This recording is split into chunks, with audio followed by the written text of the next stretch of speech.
truck driver convicted in connection with a deadly 2019 car pileup on a Colorado freeway, had his lengthy sentence significantly reduced Thursday by 100 years after Gov.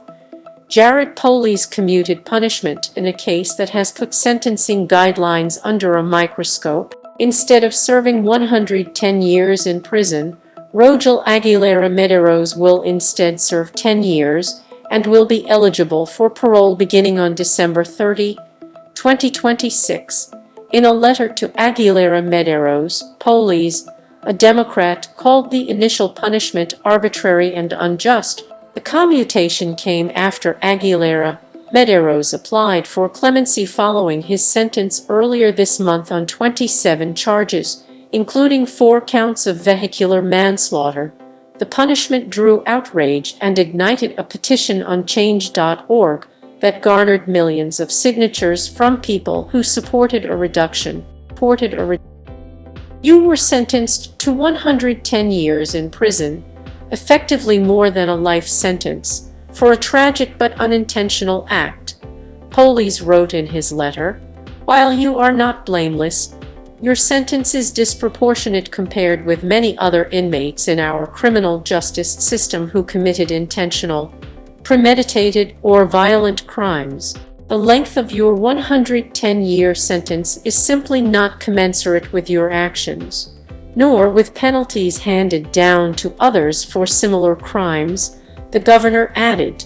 There is an urgency to remedy this unjust sentence and restore confidence in the uniformity and fairness of our criminal justice system, and consequently I have chosen to commute your sentence now. The sentence highlights the lack of uniformity between similar crimes, particularly for suspects charged for offenses that require mandatory minimum sentences, the governor said. He said he hopes the case spurs conversations about sentencing law.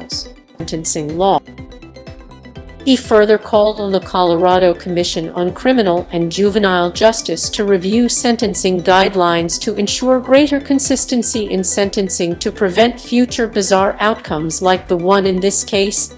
Aguilera-Mederos was traveling at about 85 mph on April 26, 2019 before crashing into dozens of stopped cars and causing an explosion on Interstate 70 near Denver. 4 people were killed: Doyle Harrison, 61, of Hudson, William Bailey, 67, and Stan Politano, 69, both of Arvada, and 24-year-old Denver resident Miguel Angel Lamas Orellano. Prosecutors argued that Aguilera-Mederos, 26, who said his brakes failed, could have used several ramps to come to a stop. An arrest affidavit said that he tried pulling over to the shoulder off the road, but another semi was already stopped there.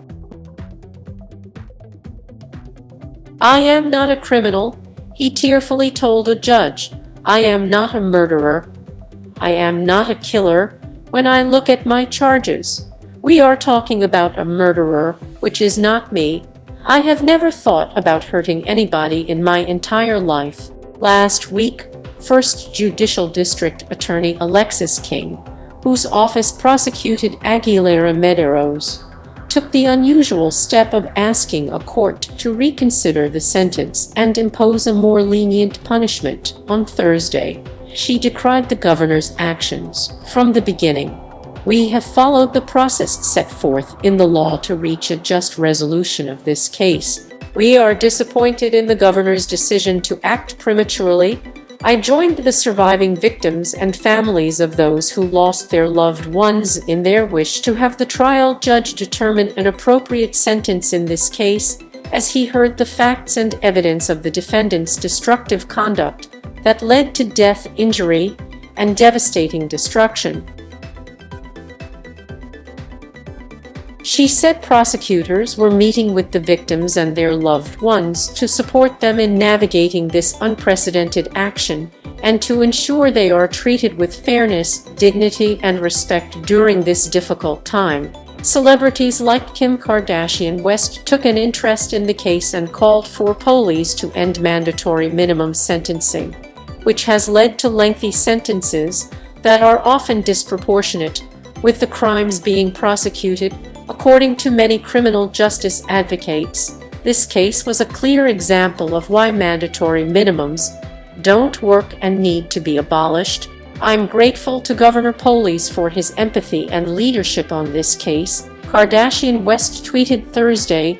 The commutation was one of 3 granted by Polis on Thursday. He also granted 15 individual pardons and signed an executive order granting 1,351 pardons for convictions of marijuana possession of 2 ounces or less.